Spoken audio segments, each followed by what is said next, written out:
Bonjour mes chers amis, les habitués de la chaîne La Voix de la Vérité de D. Ahmed Benfissa. Nous sommes bien le 23 février 2012 et je m'apprête à vous lire un chapitre important du petit livre rouge de Mao Tse-tung, l'héroïsme.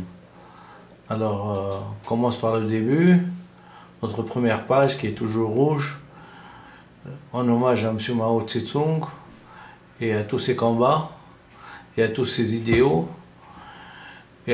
Et à la révolution, bien sûr, chinoise. Vive la République populaire de Chine. Le petit livre rouge de Mao Tse-tung, 19e chapitre, l'héroïsme révolutionnaire. La lecture va être faite par Dr Benfissa Ahmed. Vive la République populaire de Chine, l'héroïsme révolutionnaire. Cette armée va toujours de l'avant, intrépide et décidée à triompher de n'importe quel ennemi. Jamais elle ne se laissera se soumettre. Quelles que soient les circonstances et aussi difficiles qu'elles puissent être, elle se battra jusqu'au dernier homme. Du gouvernement de coalition, 24 avril 1945, œuvre choisie de Mao Tse-tung, tome 3. Mettre pleinement en œuvre notre style de combat, bravoure, esprit de sacrifice, mépris de la fatigue et ténacité dans les combats continus, engagement successif livrés en un court de temps et sans grand repos. Vive la République populaire de Chine, la situation actuelle et nos tâches. 25 décembre 1947, œuvre choisie de Mao Tse-tung, tome 4. Des milliers et des milliers de martyrs ont donné héroïquement leur vie pour le peuple.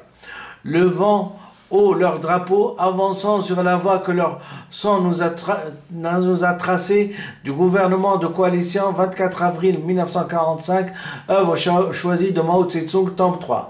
S'armer de la résolution, ne reculer devant aucun sacrifice et surmonter toutes les difficultés pour remporter la victoire. Vive la République populaire de Chine, la situation actuelle et nos tâches. 25 décembre 1947, œuvre choisie de Mao Tse-tung, tome 4. Des milliers et des milliers de martyrs ont donné héroïquement leur vie pour le peuple. Levant haut leur drapeau, avançant sur la voie que leur sang nous a tracée, du gouvernement de coalition, 24 avril 1945, œuvre choisie de Mao Tse-tung, tome 3. S'armer de résolution, ne reculer devant aucun sacrifice et surmonter toutes les difficultés pour remporter la victoire.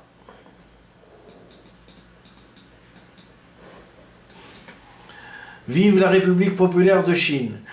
Comme Yukong déplaça des montagnes, 11 juin 1945, œuvre choisie de Mao Tse-tung, tome 3, au moment décisif où l'expédition du Nord était en plein développement, le Front uni national de Kuomintang, du Parti communiste et du peuple de tous les milieux qui représentaient la cause de la libération du peuple chinois, de même que tous ces principes politiques révolutionnaires furent détruits par la politique antipopulaire de trahison que poursuivaient les autorités du Kuomintang, politique d'épuration du parti et de répression sanglante. Dès lors, à l'union se substitua la guerre civile, à la démocratie, la dictature, à une Chine radieuse, une Chine enveloppée de ténèbres. Mais le Parti communiste et le peuple chinois ne se laissèrent ni effrayer, ni soumettre, ni exterminer. Ils se relevèrent, essuyèrent leur sang, ensevelirant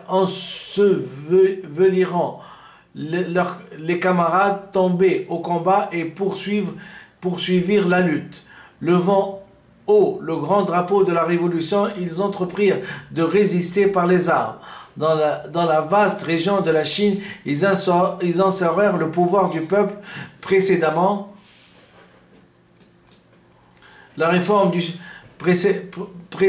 précédant la réforme du système agraire, créèrent une armée populaire, l'armée rouge chinoise.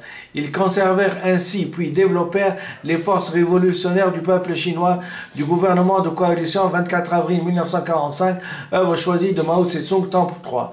Vous avez beaucoup de qualités, vous avez rendu des services méritoires, mais gardez-vous de toute présomption. Vous avez l'estime de tous et à juste titre, mais c'est précisément ce qui mène facilement à la présomption.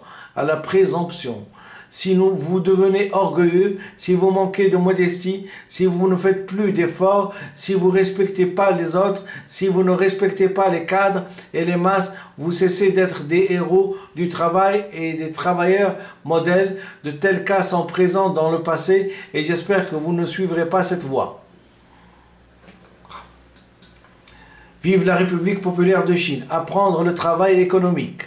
Œuvre choisie de Mao Tse-tung, tome 3. Dans la lutte pour liquider l'ennemi, pour relever et développer la production industrielle et agricole, vous avez surmonté beaucoup de difficultés en montrant un courage, une sagesse, un enthousiasme admirable.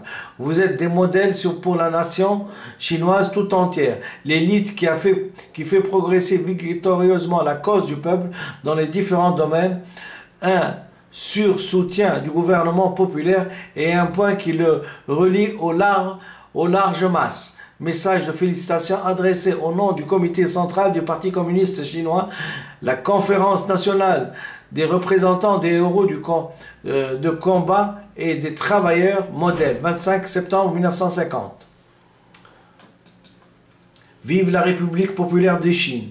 Nous qui formons la nation chinoise, nous sommes prêts à combattre l'ennemi jusqu'à la dernière goutte de notre sang. Nous sommes résolus à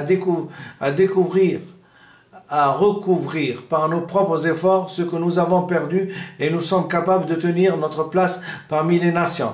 La tactique de la lutte contre l'impérialisme japonais, œuvre choisie de Mao Tse-tung, tome 1. Je vous remercie infiniment. Je viens de terminer donc l'héroïsme. Il est à noter qu'il faut se placer dans le cadre du temps et de l'époque de M. Mao Tse-tung qui était envahi, qui avait une guerre civile à l'intérieur de la Chine, puisque c'était les forces nationalistes et qui avait une invasion japonaise, si j'ose dire, les réactionnaires japonais qui ont essayé d'envahir la Chine. Donc il était sur deux fronts, il se devait donc comment dirais-je, de décrire tous les mérites de l'héroïsme pour non pas gonfler les troupes de façon, mais pour les encourager à vaincre ces deux fronts. Je vous remercie infiniment.